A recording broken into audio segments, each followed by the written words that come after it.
started. Cocktails. We'll do one cocktail and one mocktail. So we're going to make a nice mulled berry punch, okay? No wine in this one, teetotal this one. So I have got some frozen berries. You're a mulled wine lover, aren't you, Emily? I am. I'm looking forward to this. You like the wine in it though, don't you? I do, yeah, but I did. You like the flavours of mulled? Yeah. So I've got 500 grams of frozen mixed berries here. So in here we've got strawberries, blackberries, black currants, red currants, raspberries. I think that's about it. Okay, so straight into a pan, and we're going to make like a cordial, okay? So when you're making a cordial, it's important that you don't stir the life out of this, because otherwise you end up with a very cloudy mixture, all right?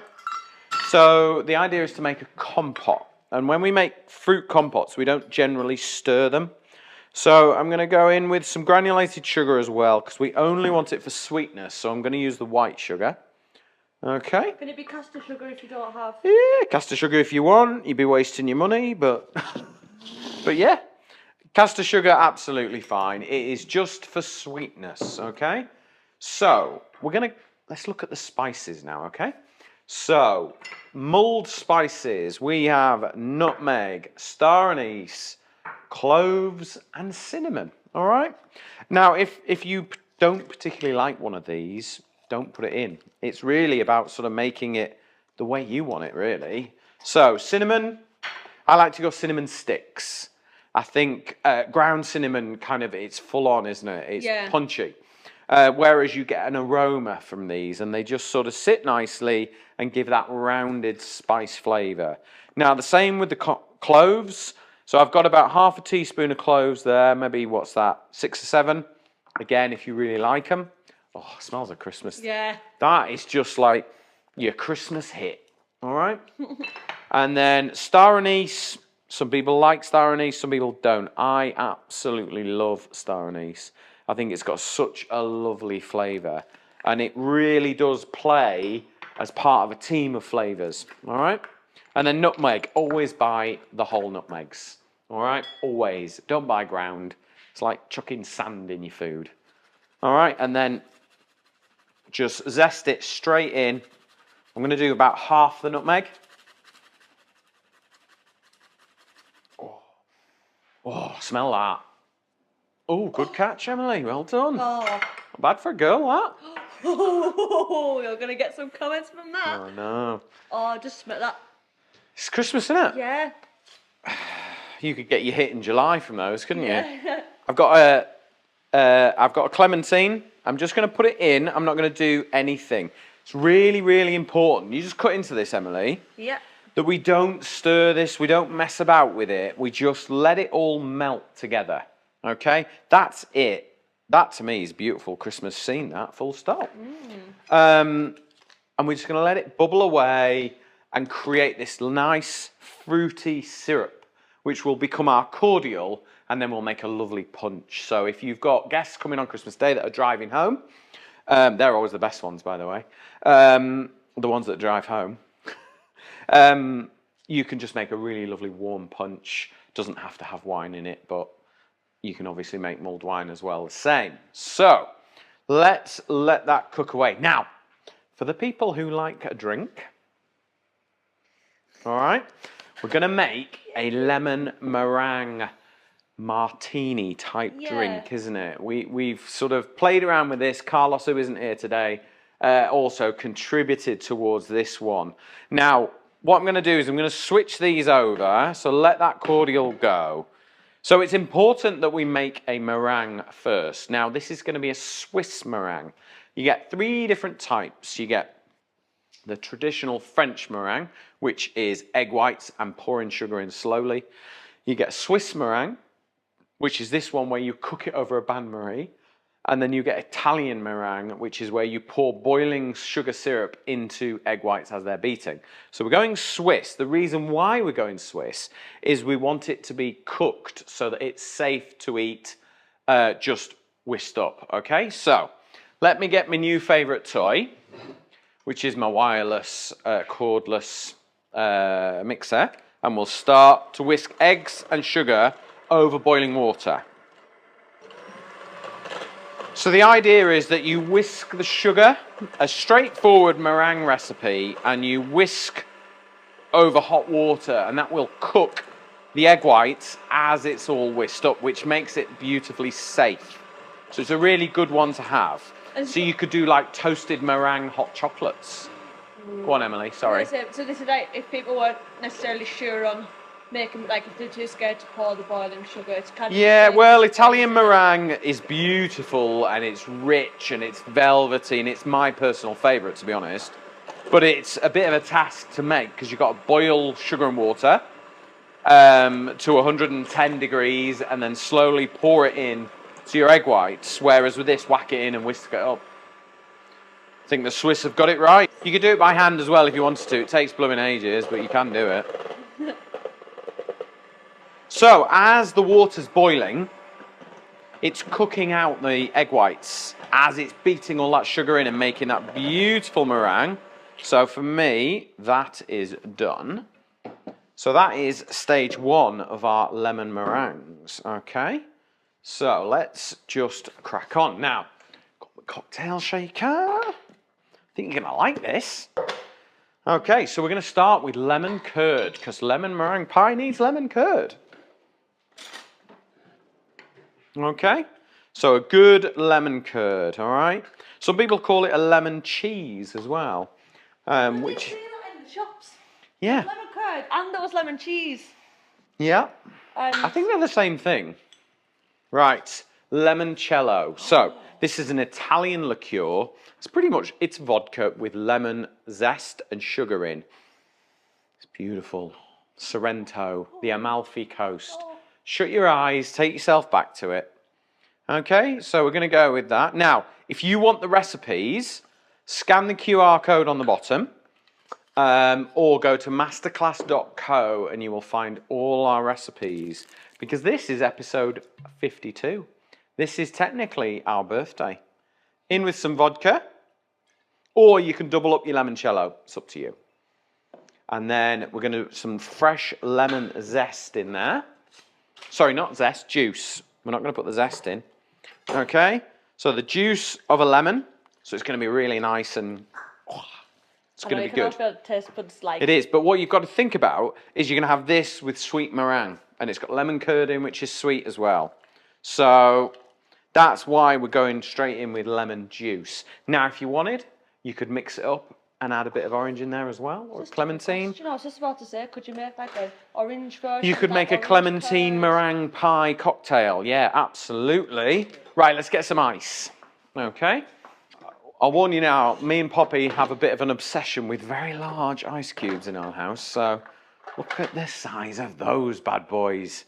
All right, but you don't have to use those. We've got other ones as well. Like icebergs. I know, they're lovely, because you just need one in a drink, but I'm going to put two in, because it's about chilling it down. It's not about, like, putting massive ice in a drink, all right? So, get my mixology going on now, all right? So, on with the lid. Now, if you haven't got a cocktail shaker, get one, they're great fun. Just make sure that you've got something with a lid on, you know, a container, something that you can just give it a real good shake, all right? So, because you want the lemon curd to dispense through, you see, and create almost a slightly thicker texture. Yeah. All right? Do you know what I'm thinking? You could do this with Nutella and Baileys with meringue. Ooh. How good does that sound? Christmas party sorted. Yeah. So, and I do think you need to serve this with a little biscuit to make it like meringue, don't you? Meringue pie. So there we go. Yeah. It's all now one texture and it's chilled, okay? So we've got two nice glasses here, and then I have a piping bag. This is going to wow. This is going to raise the bar for your guests for Christmas. So when they invite you back next year, they'll be like, oh, do you remember that lemon meringue drink we had? Got to make it as good as that. So we've got our meringue just going straight into a piping bag. You don't have to. It's just a little bit easier. It's cleaner. And you can get it all made and ready. And because we've made the Swiss meringue, it's stable. So you can get this made in the morning well before anybody else is up and about. Okay, so looking forward to this, aren't you, Emily? Yeah. All right, so let's. Where would you like me to do this then? Here? Exactly there. Exactly there. Back one first? Yeah. All right. Look at that. Oh. I'm so excited. There's one. Do you know what it looks like? Do you remember that banana flavoured medicine you used to have as a kid? God, yeah. It does actually. Don't knock people off. Yeah, no. Definitely. Believe me, it won't taste like that. This is going to be really, really good. And it's lovely and chilled. There we go. And then with our meringue, when you pipe the meringue, hit the glass first. Don't go in the centre because it'll just wobble around and move about. Which one do you want me to pipe first? Front or back? Any. Any. So, hit the glass first, all right? A very steady hand, Pete. Oh, no.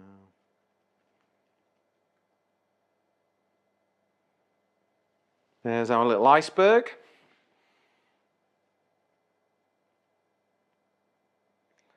Concentration. No, I can't talk. Shush. It's not like me, is it? No. There we go. And then to finish, you know the flat fire's coming out, don't you? So, Masterclass do an amazing blowtorch. I love this one. Chefs like big, powerful blowtorches in their kitchens, all right? This one does the job, but at home. There are very few blowtorches in the kitchens that are good, or a chef would say they're good. But this one really does work, all right? So, really gently.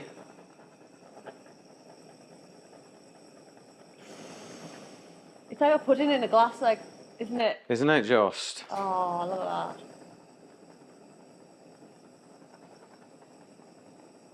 that. There we go. So there are our lemon meringue cocktails. What an amazing way to start Christmas Day. Those are our alcoholic cocktails. Our lemon meringue pie. Would you call it a martini, Emily, or not? It's kind of a martini, isn't it? Yeah. Does look like a pudding. Okay, so if I cut back, can you cut back to this fruit, Emily? All right. What I'm not doing is stirring it at all with a spoon. I don't want to break the fruit, okay? It's really important. Can you see there, Emily? Yeah. All the fruit is structurally intact. And all it's doing is just marrying together. Now, so if I was making this at home, I would actually leave this overnight because I think the spices sat in the fruit would just intensify and become even more delicious, okay? But for the sake of making a program, taking you on a journey today, I'm going to show you what to do now. So imagine we've left it overnight. Okay, so let's grab a bowl and a sieve. All right? So, Smart Space, these ones, love this set. So, I've got my jug sieve straight in there. All I'm going to do is very gently pour that in without touching it, all right? I do not want to break that fruit up because otherwise we're going to end up with a really cloudy cordial, and we don't want that, okay? So, got a preserving bottle here. What I can do is lift this fruit out, and can you see, which camera are we on, Emily? Are we above? Yes. So can you see all the fruit and the spices and things like that are sat there? They've kind of done their job, but please don't waste them. Blend them up to make a really beautiful fruit Kool-Aid sauce that you can swirl through ice cream.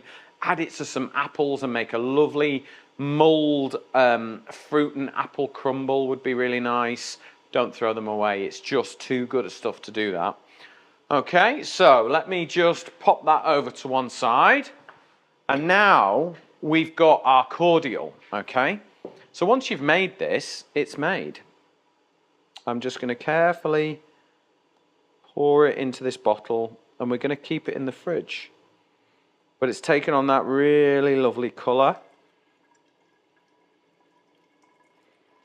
These bottles are perfect for preserving things like this. We actually make our own blackcurrant in the summer. we grow blackcurrants, and for some reason we make blackcurrant cordial. We make Ribena. The kids love it, even though we can buy it all the time. But there you go. It's quite nice to make your own, isn't it? So there we go. We have our mulled red berry cordial now. So let's get some glasses and let's make a really nice mulled Christmas punch, okay? So first of all, we're going to get our clementine and we're going to put half in each, okay? And that's going to give us that nice sort of citrusy flavour. Now I've just cut the tops off, but I'm going to squeeze. I'm not going to waste anything, all right? Because that's all flavour. And we don't waste flavour, do we, Emily? Nope. We like flavour. Okay, so we're going to put a cinnamon stick in there. All right. And then I think we'll go with, and this is just reinforcing the spice flavour. So 2 cloves. You could do, if you had a slow cooker, you could batch this and make a big batch of it and then just have it ready there, bubbling away all day for Christmas, which would be nice, wouldn't it? And then I'm going to have a star anise, but star anise is quite strong, okay? So I'm just going to break 2 pieces off, pop those in, and the same with that one, otherwise it'll be really strong, okay? Now, on with our cordial. Now, if you're going to make it with glasses, make sure they're glasses that can take heat, or put spoons in like this, okay? And then it will just conduct the heat, you see. So in with our cordial there.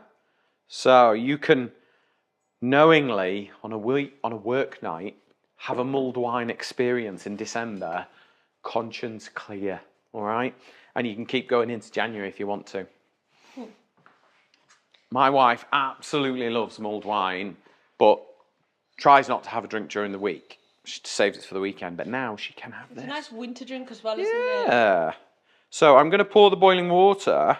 I've let it boil and then I've let it sit for a couple of minutes, all right? So don't pour straight boiling water straight in, okay? And then when you do put hot water into a glass, pour it onto the spoon. Let the spoon conduct the heat, all right? That is the trick. There's one.